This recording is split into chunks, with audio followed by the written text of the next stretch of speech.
KRI காலேஜோடைய ராக்குன்னு சொல்லலாம், மீன் பிடிக்கிற ஒரு தூண்டில்னு சொல்லலாம். இப்படிப்பட்ட ஒரு மனுஷன் தான் என்னுடைய ஒரு ஸ்டூடெண்ட் ரோஷன்.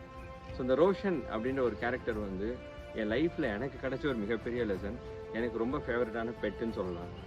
எது நடந்தாலும் ரோஷனுக்கு போடுவேன். அதனால தான் என்னன்னு தெரில, ஏதோ பிரச்சனைனாலும் ரோஷன் தான் சொல்லுவேன். அப்படிப்பட்ட ஒரு ஸ்டூடெண்ட் கோர்ஸ் கம்ப்ளீட் பண்ணி 1 மாதம் ஆகுது. இந்த 1 மாதத்துக்குள்ளேயே இன்டர்நேஷ்னல் ஏர்லைனில் செலக்ட் ஆகிருக்கான். அவன் இன்டர்நேஷ்னல் ஏர்லைனில் செலக்ட் ஆனது எனக்கு சந்தோஷமோ இல்லையோ, நான் ஒரு விஷயத்துக்கு செலக்ட் ஆகிறேன். இவன் டிசர்வான்னு கேட்டால் டிசர்வ் கிடையாது, ஆனால் இவங்க அம்மா ரொம்ப டிசர்வ்.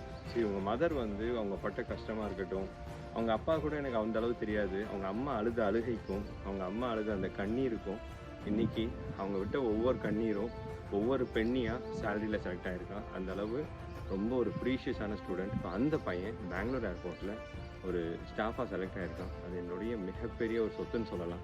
அவனை பற்றி ஒரு சின்ன பைட் அவனே கொடுப்பான். அண்ட் ஜூனியர்ஸ்க்கு முக்கியமாக டிப்ஸ் கொடுப்பான். இதை பார்க்குற ஜூனியர்ஸ் அதை ஃபாலோ பண்ணிடுவாங்க. நான் தூத்துக்குடியிலேருந்து வரேன். நான் BB airline and airport management Kingrest international college of ஏரோநாட்டிக்ஸில் படித்தேன். இப்போ நான் வந்து பெங்களூர் ஏர்போர்ட்டில் செலக்ட் ஆகிருக்கேன். இதோட ஃபுல் ரீசன் என்னோட இதுக்கு காரணம் நான் ஜாஃபர் சார் தான். நான் ஜாஃபர் சார் இந்த இடத்துல நான் நன்றி சொல்லிக்கிறேன். இன்றைக்கி ஏர் இண்டியா சார்ஸில் செலக்ட் ஆகிருக்கேன். அங்கே நீ ஃபீல் பண்ணது, அதாச்சும் ஏவியேஷன் ரிலேட்டடாக நான் படித்தது எனக்கு கொஸ்டின் கேட்டாங்கன்னு ஃபீல் பண்ணியா? உன் ஜூனியர்ஸ்க்கு இது விஷயமா நீ என்ன சொல்ல விரும்பும்? என்னோட ஜூனியர்ஸுக்கு நான் என்ன சொல்கிறேன்னா, உங்களோட காலேஜில் நம்ம படித்த ஏவியேஷன்ஸை பற்றி தான் அதிகமாக அங்கே வந்திருக்கு. நீ என்ன இங்கே படிச்சிங்களோ அங்கே தான் அங்கே இன்டர்வியூவில் கேட்பாங்க. ஸோ இங்கே இருக்கிற அகாடமிக் இயரில் நல்லா படிங்க அண்ட் உங்களோட ஸ்கில்ஸை டெவலப் பண்ணிக்கோங்க. கண்டிப்பாக உங்களுக்கு வேலை கிடைக்கும். காலேஜ் எக்ஸ்பீரியன்ஸ் இந்த 3 வருஷம் எப்படி போச்சு உனக்கு, அதை மட்டும் சொல்லிட்டு கம்ப்ளீட் பண்ணி.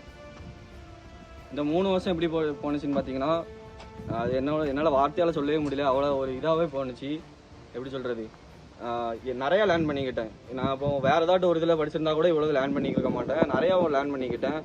இந்த கேம்பஸில் நாங்கள் இந்த ஒரு கேம்பஸில் இருந்தோம், இதுக்கு முன்னாடி ஒரு கேம்பஸில் இருந்தோம். ரொம்ப நிறையா நாங்கள் லேர்ன் பண்ணிக்கிட்டோம். ஷேரோட கொடுத்த நாலேஜ் தான் எல்லாமே. ஃபஸ்ட் இன்டர்வியூ நான் செலக்ட் ஆனேன்னா ஷேர் கொடுத்த நாலேஜ் தான். அதுக்காக நான் ஷேருக்கு நான் ரொம்ப நன்றி சொல்லிக்கிறேன். இந்த நாலேஜ் கிடைக்குமான்னு கேட்டிங்கன்னா கண்டிப்பாக நீங்கள் இங்கே வாங்க, கண்டிப்பாக உங்களுக்கு கிடைக்கும். உன்னோட ஆம்பிஷன் என்ன ரோஷன்? நீ எங்கே போய் உட்காரணும்னு நினைக்கிறேன்? என்னோட ஆம்பிஷன் என்னன்னா, ஏவியேஷன்லேயே பிக்கஸ்ட் பொசிஷன் என்ன இருக்கோ அங்கே போய் நான் போகிறேன்னு நினைக்கிறேன். அதனால